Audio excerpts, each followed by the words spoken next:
Olá, pessoas! Ainda lembram de mim? Sou o Lucas, professor de física. Não sei se eu já conheci todos. Acho que ainda não, porque quando eu pude dar aula ao vivo, com interação ao vivo com vocês, tinha pouca gente. Mas enfim, sou professor de física. Como eu tinha prometido no começo, ia deixar alguns vídeos prontos para vocês, para quando eu não pudesse interagir direto com vocês, né? Para vocês terem um material de consulta. Já lancei alguns de ondulatória, que são alguns que eu fiz para o pessoal que eu tenho aula atualmente. Mais específico para vocês, eu só fiz um de resolução de exercícios. E aí, para quem não acompanhou a aula, foi feito pelo Google Meet, eu resolvi fazer esse vídeo introdutório sobre a física até chegar naquele ponto. Tá? Então, esse primeiro vídeo vai ser a introdução da física até a gente chegar naqueles vídeos dos exercícios. Então, quem já assistiu a primeira aula, quiser acompanhar, ótimo, para dar uma reforçada. Né? Quem não assistiu, pode acompanhar agora. Então, como eu falei para vocês, eu vou utilizar nas nossas aulas esse vídeo aqui, Física Completa, do Bongiorno. Gosto muito desse livro. Ele está um pouquinho desatualizado ainda, tem algumas coisas. Ele fala muito pouco, fala bem pouco de física moderna. E esse livro nem é tão velho para não abordar a física moderna. Não sei porque eles não se debruçaram um pouco mais em cima disso, mas na hora que chegar nesse assunto a gente muda. Ele é de 2001. Tem algumas novidades em física moderna aí na parte de física quântica, realmente. A parte tradicional mesmo, que seria aqui, ó, a eletricidade e tal, nem tem. Né? Física moderna acho que tem 2 páginas no final. Nem aborda a física moderna. Mas ok, a gente trabalha com isso depois. Fala um pouquinho em ondas. Tá, então é esse livro que eu vou usar. Já disponibilizei, deixei lá no Classroom o PDF para vocês. Essa primeira parte aqui do livro é bem introdutória, né? Então fala aqui um pouquinho do Galileu e Isaac Newton, são dois expoentes da física, dois caras que definiram aí os rumos de como seria o estudo da física. E a primeira parte fala de mecânica. Mecânica é basicamente o estudo do movimento, o estudo das coisas palpáveis, do mundo macroscópico. Então a gente vai estudar movimento, repouso, que causa o movimento, né? A gente vai vir por partes. Primeiro a gente vai estudar movimento, depois a gente vai estudar a aceleração e repouso, que são coisas que causam o movimento. Depois a gente vai juntar essas duas coisas e trabalhar com balística, com queda livre, essas coisas, tá? Comecei aqui falando um pouquinho sobre a história da física, né? A física começou lá, não tem nem ideia quando que começou a física, porque a física é a observação da natureza. Então, o primeiro protozoário que criou olhos e olhou em volta, o que será que é isso aqui? E se eu fizer isso, será que eu saio da água? Será que eu consigo? Isso já era um estudo da física, né? Até antes. Se eu nadar para cá mais quentinho, se eu nadar, isso já era física, não era um estudo, mas era uma observação da natureza. Então, lá, os primeiros registros é na Mesopotâmia, onde hoje é o Egito Antigo. Egito Antigo. Onde hoje é o Egito, Irã, Iraque, aquela região toda ali. Aí vem, né, a evolução da física, já começa ali, era misturado com a filosofia, com a parte mais mística, religiosa, astrologia, antes de se dividir em astronomia e pseudociência, era ainda tudo uma coisa só. Então, houve uma grande evolução do estudo da física desde os primórdios até agora. Então, antes também era tudo física, hoje é física, química e biologia. A gente divide os campos de estudo para que a gente possa se aprofundar mais em cada coisa. Então, física ficou com, né, pode-se dizer, com as partes inanimadas, partes que não têm vida, né, e depois tem química e biologia que trabalham um pouquinho mais nas suas áreas que eu nem posso pincelar do que é, porque eu sou um prego, especialmente em química. Eu falo um pouquinho da evolução, né? Século XIX, o século XX foi fantástico para a ciência, para a tecnologia, especialmente para a física. Foi assim, para a humanidade foi o século de maiores avanços. Depois que finalidade da física, caramba, a física funciona serve para tudo, né, cara? Hoje a gente com a física, com a astronomia, com o estudo do espectro eletromagnético de estrelas, a gente consegue conhecer nosso universo, a gente consegue saber como eram os primórdios do nosso universo, as primeiras galáxias. A gente consegue entender um pouco mais sobre a história de nós, nem como seres humanos, a história dos nossos átomos, que eles eram antes, né? Nós somos poeira de estrela. Todos os átomos do nosso corpo um dia estiveram no núcleo de uma estrela. Não tem como você fazer um átomo em casa. O átomo é forjado no núcleo de estrelas gigantes. Então, cada átomo de carbono da sua mão, cada molécula de água, de hidrogênio e oxigênio que tem no seu corpo, já esteve um dia numa estrela. Somos poeira de estrela mesmo.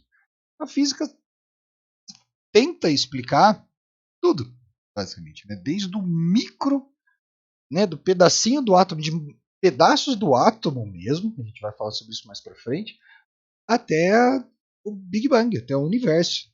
A física está em todo pedaço aí. E principalmente ela facilita no nosso dia a dia, né, no estudo das energias, transformação de energia elétrica, mecânica, sonora, todas as energias eletromagnéticas que está fazendo eu conseguir gravar esse vídeo para vocês. Então, quando a gente começa a estudar a física, né, saímos aqui do bate-papo do que é física, para que serve física, então vamos estudar um pouquinho de física. Então a gente começa a observar a natureza e começa a medir essas coisas, começa a ver diferenças entre essas coisas, né? Tem diferente desses aparelhos, um é mais pesado, o outro é mais leve. Então, para a gente ter uma base que vai funcionar no Brasil, no Japão, na Índia, na Austrália, foi criado o Sistema Internacional de Medidas. Então, 1 quilo aqui é 1 quilo no Japão, é 1 quilo na Austrália. Tá? Varia um pouquinho de acordo com a atração gravitacional. Mais para frente a gente fala. Mas 1 quilo é 1 quilo. Tá? Então, a gente tem as unidades de medida de grandezas físicas. Até avancei, a unidade de medida vem depois. A gente começou a medir algumas coisas na Terra, né? Medir essas grandezas, medir o peso de alguma coisa, a massa de alguma coisa e definir isso. Então nós temos 2 tipos de grandeza que a gente estuda em física. A primeira delas é grandeza escalar. Grandeza escalar, ela, como posso dizer, ela se define por si só. Qual a sua massa? 3 quilos. Matou, né? Levinho. Ou, aqui no caso, volume. Qual o volume desse cubo? Ele tem 3 centímetros cúbicos. E matou, você sabe, 3 centímetros cúbicos, tá? É um cubo com face de 3 centímetros. Beleza, não tem muito mais o que perguntar. Ele se define ali, diretamente. E a outra, nós temos grandezas escalares. Desculpa, vetoriais. A escalar, ela precisa só da escala. Então a massa eu tenho a escala dos quilogramas, a escala dos gramas, dos quilogramas, e só precisa daquilo. E as grandezas vetoriais, elas não se bastam sozinhas. Aqui ele dá o exemplo de um carro. Eu preciso de mais informações. Esse carro, ele está em movimento. Com qual velocidade? 20 km por hora. Para isso, para essa informação básica, serve. Mas, se eu quiser saber sobre o movimento dele, 20 km por hora, de onde para onde? Né? Eu não consigo só esse 20 metros, 20 quilômetros, eu preciso de quilômetros por hora, já são 2 medidas. Eu preciso saber de onde que ele veio, para onde que ele vai, qual é o que ele está fazendo com esses 20 km por hora. Então a gente precisa de mais informações. Isso é uma grandeza escalar. Ela além vetoriais. Caramba. A escalar só precisa da escala. Pensa na régua. Cadê? Só pensar na régua. O que eu preciso para saber uma medida? Uma escala. Só isso. Tá? E a grandeza vetorial, eu preciso de um vetor. Preciso dizer de onde para onde. Além da unidade de medida, eu preciso dizer de onde para onde. Então o carro aqui, quais informações que a gente tem? Velocidade, 20 km por hora. Ele tem a direção, ele está na horizontal, ele não está subindo, não é um foguete. E ele está indo da esquerda para a direita. Então a gente vai ter horizontal da esquerda para a direita. Então, além do 20 km por hora, a gente vai ter um vetor dizendo que ele está indo a 20 km por hora daqui para cá, do ponto A ao ponto B, talvez. A gente precise de mais informações. Tá? De novo, já que eu falei besteira. Grandeza escalar. Tá? Pensa aí nisso. Você consegue 10 centímetros. Acabou. Esse para cima são 10 centímetros, vai ser sempre 10 centímetros. Grandeza vetorial. Você precisa de mais informações além da grandeza. Você precisa da velocidade, uma distância, uma direção, principalmente uma direção e o sentido. É horizontal? É vertical? É combinado? É na diagonal, né? Que é vertical e horizontal ao mesmo tempo? E o sentido? Direita para esquerda? Esquerda para direita? De cima para baixo? Você precisa dessas informações para conseguir formular a sua medida. Tá? Aqui, ó. Grandezas físicas que dependem de um módulo, uma direção e um sentido são determinadas grandezas vetoriais. Tranquilo? Depois a gente vai ter uma parte legal que é soma de vetores. Bem bacana. E aqui, ramos da física. O que a gente vai aprender no nosso curso de física? O que a gente vai aprender na física de ensino médio e nas áreas de pesquisa de física? Mecânica, minha parte favorita, que é o movimento e suas causas. E aqui a gente vai falar muito sobre Newton. Newton é o pai do estudo da mecânica, né? A lei da inércia, leis de Newton, ação e reação, tudo tem a ver com Newton. Mecânica estuda movimento. Seja de um carro, de uma bola de futebol, de um planeta, de uma galáxia viajando pelo universo. Mecânica. Termologia. Estudo do calor, da temperatura e suas aplicações. Então, gases aquecidos, vapor, diferença de vapor e gás, tudo isso é em termologia. Unidades de medida de temperatura, né? Celsius, Kelvin, Fahrenheit, se fluxo de calor, como que o calor vai de um corpo para o outro, equilíbrio térmico, quando você tem sua cerveja que está gelada, depois ela esquenta, fica na temperatura ambiente, tudo isso é termologia. Aqui, ele faz uma separaçãozinha aqui. Muitas vezes a gente vai ver acústica e ótica junto, como ondulatória. Aqui ele separa, legal. Dentro de ondulatória você teria esses dois, mas achei que ele deveria ter citado a ondulatória aqui. Às vezes até termologia aparece como ondulatória. Eu já vi em alguns livros termologia como ondulatória porque o calor é uma manifestação de uma de uma faixa do espectro eletromagnético, que é ultravioleta, mas mais para frente. Então, duas áreas que estudam os fenômenos das ondas. A acústica, que são as ondas sonoras, e a ótica, que estuda a luz. E aqui, a gente deixa a luz aqui, mas ele trabalha também com outras ondas eletromagnéticas. Depois, eletrologia. Difícil ouvir esse termo, tá? Normalmente a gente ouve eletromagnetismo. Aqui é o espectro eletromagnético e especialmente eletricidade. Mas mais comum é eletromagnetismo. Estou com sono já. E por último, física moderna. Apesar do livro não abordar muito isso, cita aqui. Física moderna, que é o estudo do átomo e as suas energias e suas interações. E aí vai do átomo até as partículas fundamentais, ali, dos aceleradores de partículas. Até buraco negro entra nisso aqui. E aqui, como que a gente usa as medidas? Falei nas grandezas vetoriais, grandezas escalares, elas precisam de um padrão de medida. Eu falei, o quilo é o mesmo no Japão, que é o mesmo no Brasil, que é o mesmo na Austrália. Tá? Talvez não seja o mesmo na padaria do seu Zé, que o quilo dele pesa 800 gramas, né? Põe um pezinho diferente na balança ali, fica esperto. Alguns postos de gasolina tem um litro um pouquinho menor. Então são unidades padrão que todo mundo, e nos Estados Unidos, algumas coisas, que todo mundo usa como um padrão. E aqui tem um negócio interessante, mesmo o sistema imperial, mesmo as polegadas, são baseadas no sistema internacional. Os americanos e acho que os ingleses já não usam mais, já usam quilômetros. Apesar dos americanos usarem pés, jardas, polegadas para medir, a definição de polegada é baseada no metro. Uma polegada é x vezes o metro. Alguma coisa assim. Então nem existe, né, polegada. Polegada é baseada no metro.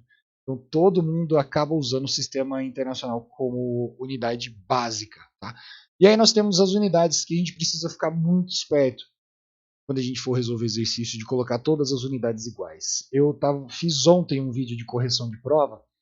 Durante a aula eu corrigi o exercício ali, rapidão, só para ver, passar um gabarito para os alunos e deu um resultado. Quando eu cheguei em casa eu vi que eu não tinha mudado uma das unidades de centímetro para metro.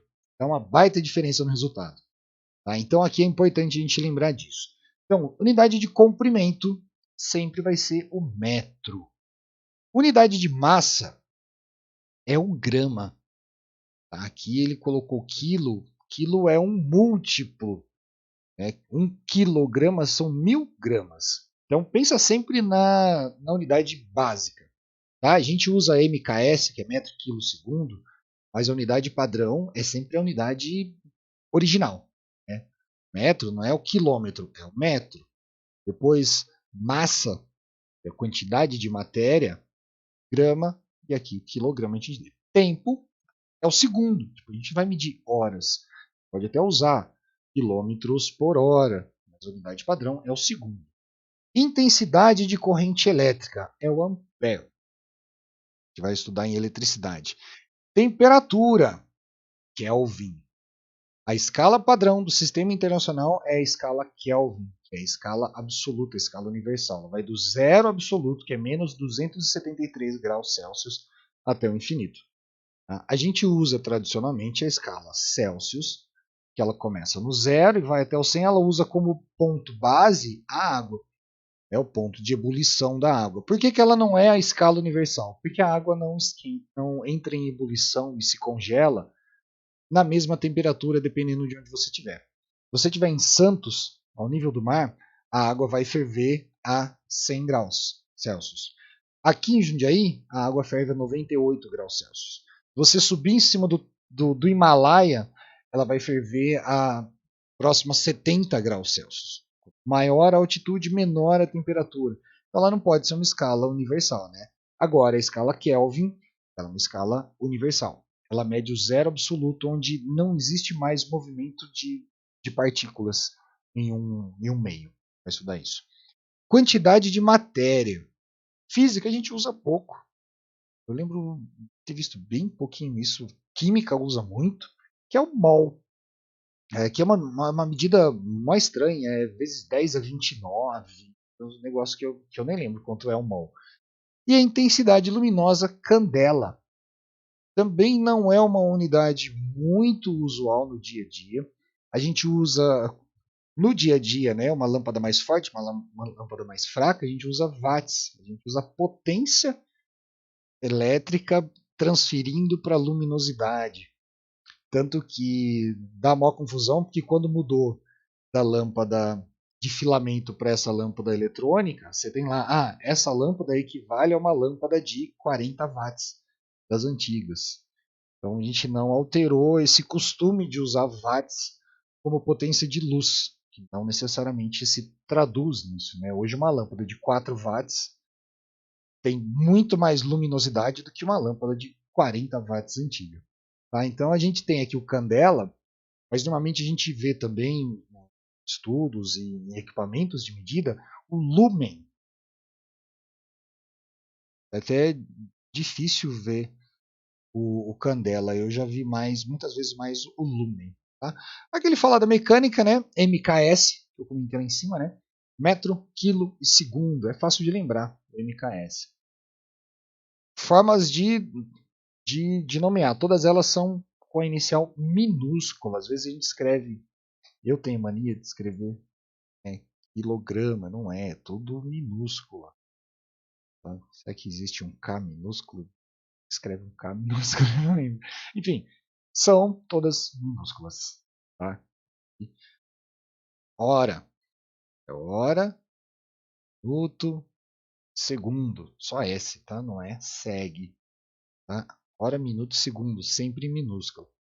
Ninguém vai morrer se escrever em letra maiúscula. Mas pode ter, né, alguma prova que você vai fazer aí, alguém que seja preciosista e coloque errado. Aqui, ele fala, escala de temperatura, a gente escreve em letra maiúscula, porque Celsius é o nome do tiozinho aqui. Mas, enfim, como eu falei, ninguém vai morrer por causa disso. Aqui mais alguns exemplos das unidades. Então, grandeza, quando a gente vai medir tempo, a gente tem hora, minuto, dia, hora e minuto, minuto, hora e dia. E os seus múltiplos e submúltiplos. Aqui, ângulos, isso aqui a gente vai trabalhar bastante. Grau, minuto, segundo, transferido para radiano, transferido para seno e cosseno. É um saco. É um saco relembrar isso. Mas quando a gente chegar lá, a gente conversa um pouco mais. Volume é sempre em litro. Massa, aqui ele dá em tonelada e ele apresenta uma coisa nova pra gente aqui, ó, 10 elevado ao cubo. É a notação científica. Vamos falar disso mais pra frente. Aqui, 1 litro é igual a 1 decímetro cúbico. E muitas vezes a gente confunde, que acha que 1 metro cúbico de água é igual a 1 litro. Não, né? Imagina que você tem 1 metro por 1 metro por 1 metro, um cubo desse aqui de 1 metro. Tem só 1 litro d'água? Não, é 1 decímetro, são 10 centímetros. Um quadradinho desse de 10 centímetros. Quando a gente para pensar, fica fácil de lembrar, né? 1 metro por 1 metro por 1 metro tem 1 litro. Mas quando a gente usa assim de sopetão, acaba passando despercebido. Então ali, ó, 10 a menos 3 metros cúbicos. Se é 10 a menos 3, é 0,123. No caso é 10. Esse é 1 aqui. Tá? Que mais? Potências de 10. Entramos aqui, a gente vai falar um pouquinho sobre o sistema de numeração de potências de 10, que é a linguagem científica, né? Notação científica. Por que a gente usa isso? Para não encher de zero o rolê. Imagina que a gente está trabalhando com alguns números grandes e eu preciso escrever esse número aqui toda vez. Que saco, né? Ou ficar escrevendo tudo isso aqui. O que a gente faz? 3,3 vezes 10 a 10. O que é esse 10 aqui em cima? 1, 2, 3, 4, 5, 6, 7, 8, 9, 10. São as casas decimais.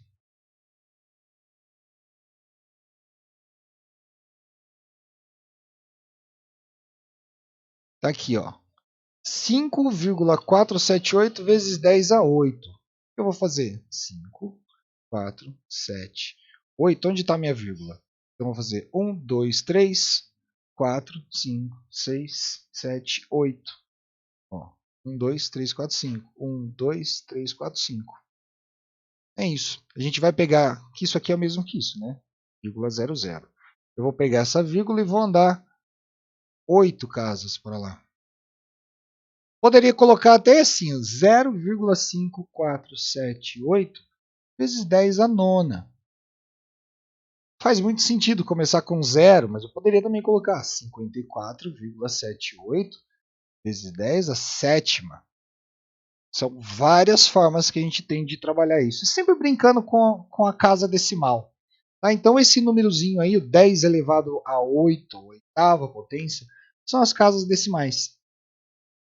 Fácil de lembrar que o 10 a sexta é bem fácil, né? 1, 2, 3, 4, 5, 6. Tranquilo, né? Tem aqui o exemplo também. Né? 5 casas decimais, 1,5 casas decimais. E é importante, nesse caso aqui, não esquecer desses zeros, né? Às vezes você coloca lá, é 1,36. Ah, zero ali não faz diferença. Se ele for 1,0, esse zero aqui não conta. Beleza. Mas aqui seria a diferença de 136 para 136 mil. Então tem que levar em conta esses 3 zeros quando for fazer o expoente. O expoente do 10 indica o número de vezes que devemos deslocar a vírgula para a direita. Né? E aqui, quando o número é muito pequeno, a gente vai trabalhar bastante isso, entrar em física, em eletricidade, trabalha bastante com isso, né? A energia do elétron. menos 10 a 16, 19, é uns números absurdos de pequeno. É a mesma coisa, só que você vai ter ali um menos 7. Se ele já indica um menos 7, você já sabe que é zero. 10 elevado a menos 7 é 0,1, 2, 3, 4, 5, 6, 7.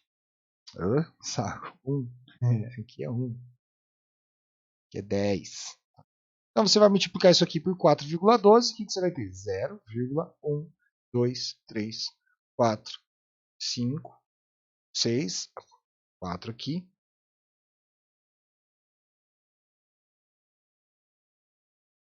1, 2, 3, 4, 5, 6. 1, 2, 3, 4, 5, 6. Tá? Exemplos, ó. 0,0034. Quantas casas decimais eu andei para cá? Para direita, para minha direita no livro. Quantas casas decimais eu andei para chegar até meu número? Né? 1, 2, 3. 3,4. 10 a menos 7. Quantas casas decimais eu cheguei para essa vírgula vir parar aqui? 7. 1, 2, 3, 4, 5, 6, 7, vírgula. Menos 11 é a mesma coisa. 1, 2, 3, 4, 5, 6, 7, 11. Poderia colocar 517 vezes 10 a menos 13? Pode. Pode também. Você vai chegar aqui, deu 11, 12, 13. Tá? Você que está fazendo medida, você escolhe. Se quiser deixar todos os seus números dentro de um padrão, deixar sempre 3, 6, 9, facilita, porque aí você tem metros, giga, quilômetros, que é sempre nessas unidades de medida. Então, quando o expoente do 10 for negativo, a vírgula é deslocada ao mesmo número de casas para a esquerda. E aqui, algumas unidades de medida que a gente trabalha em notação científica. Ó, como eu falei, ó, velocidade da luz no vácuo, 3 vezes 10 a oitava metros por segundo. Quanto que é isso? 3, 1, 2, 3, 4, 5, 6, 7, 8. 300 milhões de metros por segundo. 300 mil quilômetros por segundo. 300 milhões de metros por segundo. Coisa pra caramba. Massa de um próton. 1,6 vezes 10 a 24. Isso aqui em gramas é 0,2, 3, 4, 6, 7, 8, 9, 10, 11, 12, 13, 14, 15, 16, 17, 18, 19, 20, 21, 22, 23, 3, 4 gramas. Pega 1 grama, pega aquele saquinho de sal, 1 grama de sal, divide ele nessa quantidade de coisas aqui, que aí você vai saber quanto é um próton. Raio do átomo de hidrogênio também, muito pequeno, mas ainda maior que o próton, obviamente. Né? E o número de Avogadro, isso aqui tem a ver com o mol. Não lembro exatamente o que é isso aqui agora não, mas é um número grande pra caramba. Beleza, gente? Isso aqui a gente vai usar bastante, aí durante o uso fica mais fácil de entender um pouquinho. Tá? E aí, começamos a entrar diretamente em mecânica. As divisões da mecânica. Como eu falei, né, a gente tem algumas particularidades ali do estudo da mecânica. Primeiro a gente estuda o movimento, depois estuda as causas do movimento, depois estuda a combinação desses movimentos. Primeiro deles, cinemática. Eu só vou estudar o carro em movimento. Não interessa quanto que ele acelerou para chegar naquela velocidade, quanto que ele vai frear, só o movimento. E é o movimento geral também. Por exemplo, o carro vem de São Paulo para Jundiaí, ele não vai vir sempre a 100 km por hora. Ele vai acelerar um pouquinho, vai frear um pouquinho, para no pedágio, para no banheiro, tal. Não importa. Eu estudo do ponto A ao ponto B como se fosse tudo uma coisa só. Quanto ele acelerou, quanto ele desacelerou, não tem problema. A gente só usa o movimento. Depois, a gente avança um pouquinho mais e aí a gente entra dinâmica. É fácil da gente ver, né? Qual a dinâmica desse movimento? O que ele fez para chegar nesse movimento? Aí a gente vai do zero, velocidade zero, até os 100 km por hora. Depois que ele chegou em 100 por hora, ele voltou para 80, depois foi para 120. Aí a gente começa a complicar um pouquinho mais, vai aumentando o foco que a gente está dando ali do estudo da mecânica. Depois a estática, que são os corpos em repouso. Corpos em repouso, de certa forma, também estão em movimento. Por que eles estão em repouso? Porque ele tem forças atuando sobre ele ali que estão se balanceando e não estão fazendo ele se movimentar. Quando a gente tem alguma coisa em movimento, você tem um desbalanço da energia aqui. Do jeito que ele está aqui, todas as forças estão se anulando, tal, ele está quietinho. Se eu começar a inclinar, a força da gravidade vai ganhar da força de atrito. E aí ele sai do balanço, a gente pode colocar até do soma de todas as forças é igual a zero. Ele sai desse equilíbrio, lembrei. Ele sai desse equilíbrio e entra em movimento. Tá? Então a estática é muito importante da gente estudar também. E a cinemática, tem a cinemática escalar e a cinemática vetorial. A gente vai ver. Começando aqui, cinemática. É hora já? Bom, nossa aula tem mais ou menos 40 minutos, né? Vamos até lá. Estudo da cinemática que ele cita alguns os pais da cinemática, né? Galileu Galilei, são nomes que a gente costuma ver bastante, né? Galilei Galilei, Torricelli, é uma fórmula famosa, fórmula que dá trabalho da gente lembrar. Viviani, não lembro muito o que ele fez antes de Viviani aqui. D'Alembert, Euler, número de Euler, muito famoso, é mais famoso em matemática, o número de Euler, é aquele Ezinho que tem na calculadora. Carnot, ciclo de Carnot extremamente importante em termologia, estudo dos gases ideais, máquinas a vapor, depende diretamente do ciclo de Carnot. Ampère, a gente relaciona Ampère só à eletricidade, mas foi ele que começou o estudo dos movimentos, né? Que a gente vê como corrente elétrica é o estudo do movimento dos elétrons dentro de um fio. E no final das contas, né, veio Newton e a galera toda. Mas assim, né, não faz muito sentido a gente ficar decorando esses nomes. Aqui ele repete o que ele falou lá em cima, né? No nosso dia a dia a gente usa geometria euclidiana, que é a geometria plana. Então, no caso da geometria euclidiana, todo triângulo tem 180 graus. Tem um tipo de geometria que o triângulo não tem 180 graus lá dentro. É meio bagunçado. Tá. Então a gente aí estuda, além da geometria, a gente coloca o tempo. Aqui é legal a gente falar do nosso universo quadridimensional. Nós vivemos em um universo de 4 dimensões: altura, largura, profundidade e o tempo. O tempo é uma variável. A diferença é que essa variável não está sob nosso controle. Eu não consigo voltar no tempo. Eu estou sempre. Se a gente fizer uma linha vetorial do tempo, ela está sempre avançando, sempre indo do zero para frente. Eu não consigo voltar. Ao passo que a minha posição aqui eu consigo ir para frente, para trás, esquerda, direita, para cima e para baixo. Tá? Mas nós vivemos em 3 dimensões físicas e uma dimensão temporal. Nós vivemos num mundo de 4 dimensões. Isso, no estudo da física, faz uma baita diferença, porque quando a gente estuda movimento, a gente usa tempo.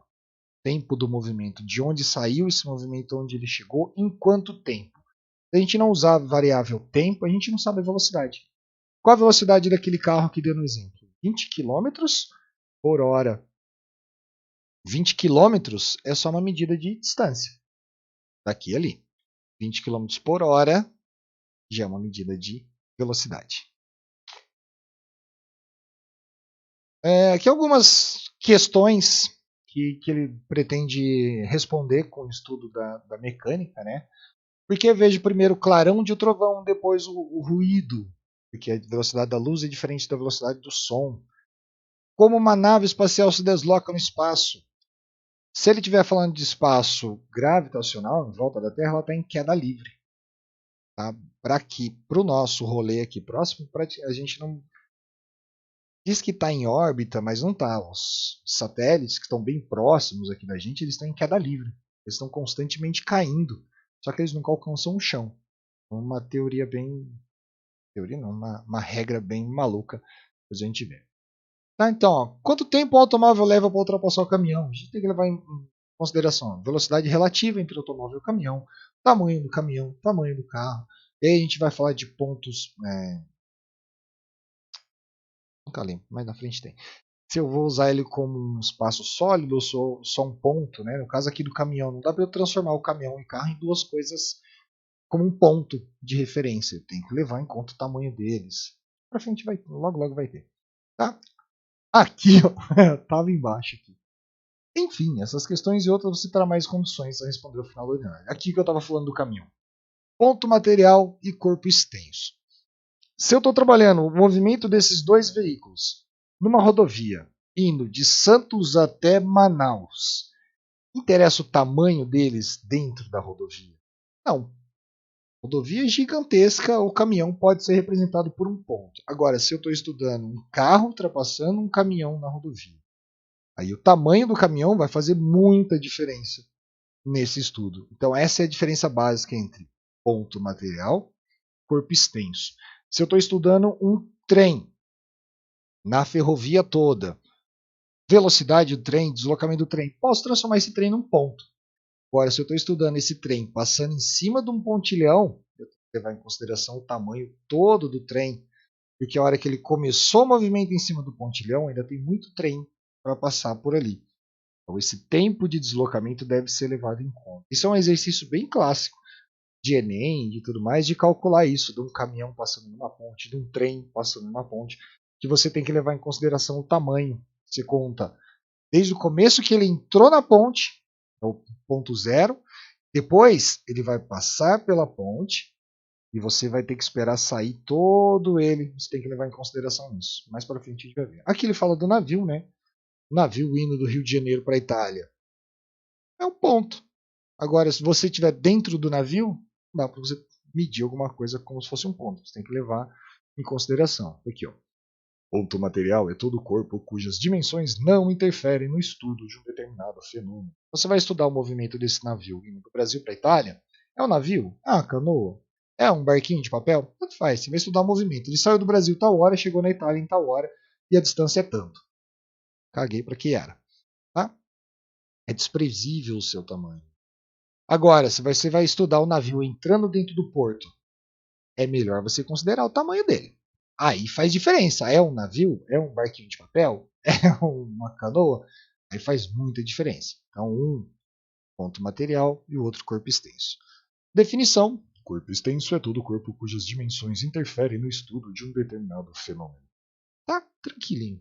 Aqui também uma coisa muito importante, muito importante quando a gente estuda movimento e essa coisa da dinâmica. Repouso, movimento e referencial. Isso aqui causa muita confusão, aquela coisa do observador determina a realidade.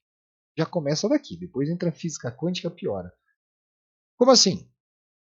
Se um corpo está em repouso ou em movimento, depende de quem está olhando. Depende de onde você está usando como referência. Nessa imagem aqui, meio granulada, mas dá para a gente ver. A pessoa A está dentro do carro e a pessoa B está em pé no acostamento.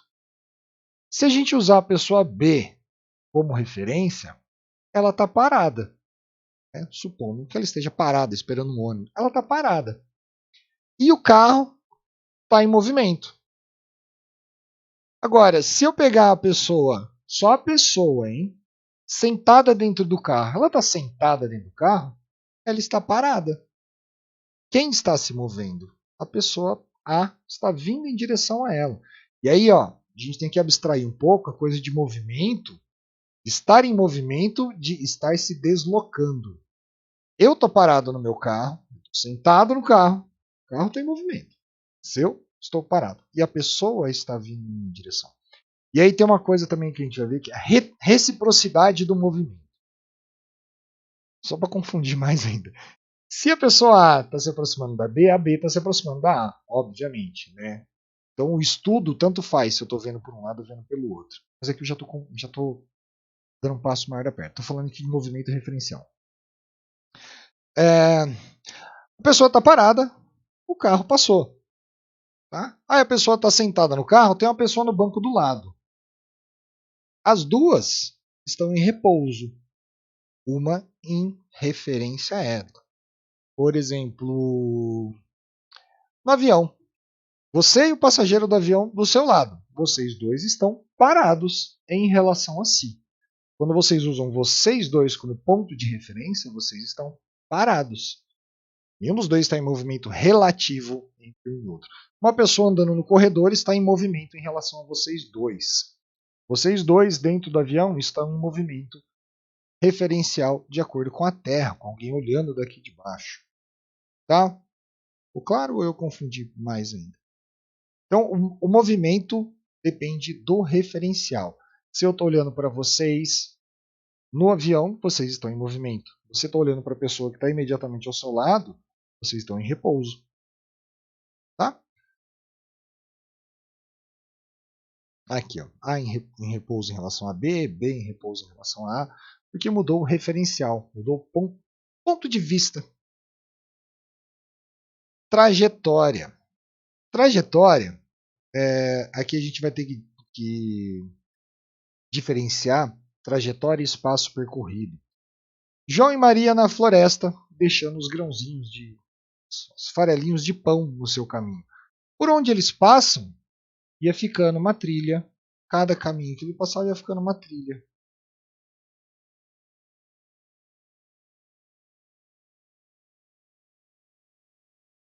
A soma dessas linhas é a trajetória, ou desses pontos, né? Isso aqui é a trajetória. Tá? São diversos pontos marcados durante o seu percurso. É um avião da Esquadrilha da Fumaça. A fumaça marca a trajetória dele. Porque depois que ele passa, a fumaça ainda fica marcando o caminho que ele fez. Isso é a trajetória. Tá? Trajetória é a linha determinada pelas diversas posições que um corpo ocupa no decorrer do tempo. E aí você pode marcar a trajetória em segundos, em décimos de segundo, milésimos de segundo, em horas, enfim. Depende do que você está medindo também. E a trajetória também depende do referencial. Olha aqui esse desenho aqui, isso é muito legal, cai bastante exercício depois de queda livre falando sobre isso. Para o carinha que está aqui embaixo, qual o percurso que essa bomba está fazendo? Está fazendo essa trajetória. Agora, para o cara do avião, isso está caindo em linha reta. Porque ele vai estar sempre embaixo do avião, não vai estar numa situação real. Né? Ele vai estar desacelerando, mas enfim, faz de conta que está. Eu vou estar olhando para baixo, eu vou estar vendo a bomba sempre caindo, mas eu e a bomba estamos nos movimentando. Às vezes eu esqueço que eu estou aqui. Eu e a bomba estamos nos movimentando. Enquanto a bomba cai, eu também estou me movimentando. Então, a trajetória depende de quem está vendo também. Também depende do referencial. Posição escalar. A gente tinha medidas escalares e medidas vetoriais. Então tem também a posição escalar. Quando a gente está estudando o movimento de um carro vindo de Santos para Jundiaí e tal, a gente marca lá em Santos como ponto de partida, o ponto 0. E a partir dali até chegar em Jundiaí, esses números vão subindo. Se eu resolver estudar o que ele fez lá em Santos, eu começo a estudar -1, -2, não é -1 quilômetro, -1 metro, mas é uma posição de 1 quilômetro antes do ponto de origem do estudo do movimento. Então aqui, ó, essa placa, sul quilômetro 277. A gente sabe que ela está indo, agora eu não sei se ela está indo sentido sul e ela começou 277 km lá atrás. Então eu posso marcar que esse carro está no ponto 277 da rodovia e o começo da rodovia, o quilômetro 0. Ou eu posso pegar um pedaço dessa rodovia, desculpa, ou eu posso pegar um pedaço dessa rodovia para fazer o estudo do movimento. E aí o quilômetro 277 pode ser uma referência do quilômetro 3 de movimento desse carro. Pode ter acabado de sair de viagem. Pode ser, a cidade dele pode ser no quilômetro 274. Isso. Tá? Então também depende do ponto de referência aqui no carro. Ó. Vamos começar a estudar o carro a partir daqui. Então esse ponto é meu ponto 0. E ele vai chegar aqui, né, até na placa. Agora eu quero saber, mas de onde veio esse carro? Ele veio do ponto -10. Antes da gente começar a estudar o movimento, ele também estava em movimento. Lembra que ele tem começa a estudar as causas do movimento, tal. Tudo isso a gente vai ver mais para frente. Mas isso, posição escalar, a gente sabe a forma da trajetória e a gente pode determinar um ponto nessa trajetória. Então, 2 pontos têm uma distância. Ver se temos a definição aqui. Aqui. Ele marca o ponto de origem, marca o ponto onde ele está, e esse ponto, essa medida central, é a medida S. A gente vai ver nas nossas formas, que vem de space. A gente vai ver na forma do sorvete. S igual S0 mais VT. Esse S é S de space, é a posição. S0, posição inicial, ponto de origem. O S é a posição final, nesse caso aqui é o P, né? Seria P igual, posição inicial é 0, mais a velocidade e o tempo que ele levou para fazer isso tudo. Tá? Alguns exemplos. Aqui que eu falei. Tá? A gente usou o ponto O aqui como ponto de origem, mas ele estava se movimentando antes disso também. Então, posição escalar de um corpo é a medida da distância do corpo até a origem das posições num determinado instante. Então, eu defino onde é a origem das posições que eu quero saber também. Né?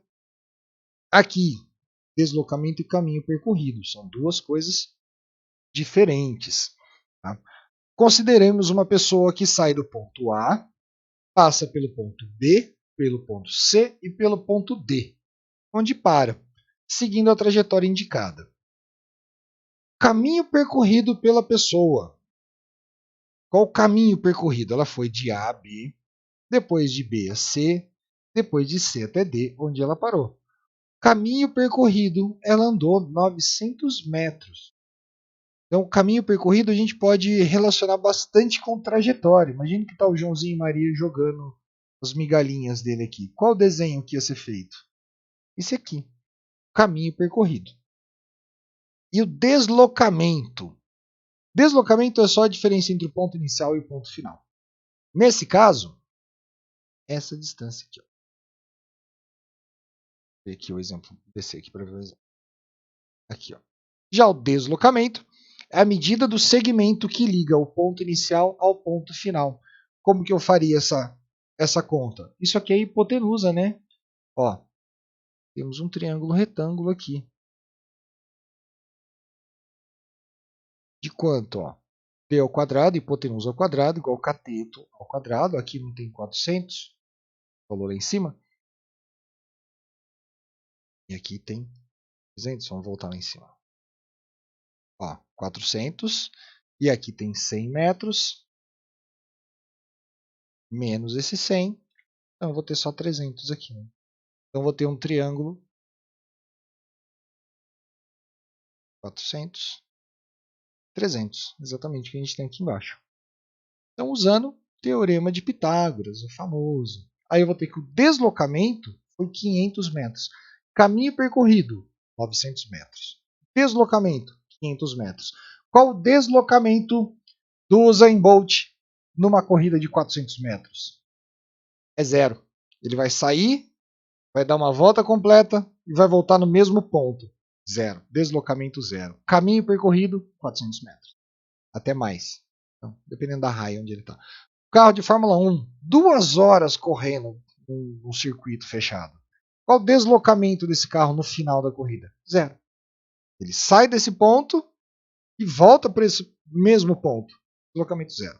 Caminho percorrido. Pô, são 70 voltas no autódromo de 5 km. Tá? Vai dar 3.350 km por corrida. É isso. Tá? Então aqui, ó, num deslocamento circular, o caminho percorrido é esse arco. E o deslocamento é só a ligação entre o ponto inicial e o ponto final. Simples assim. E aqui chegamos nos problemas. Então, esses 4 problemas já tem vídeos postados. Tá? Para quem assistiu a primeira aula que eu fiz, a gente chegou até aqui. Depois eu resolvi os problemas e deixei o vídeo lá.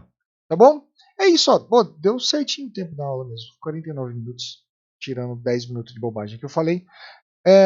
Espero que tenham conseguido chegar até aqui, que tenham me tolerado um pouquinho.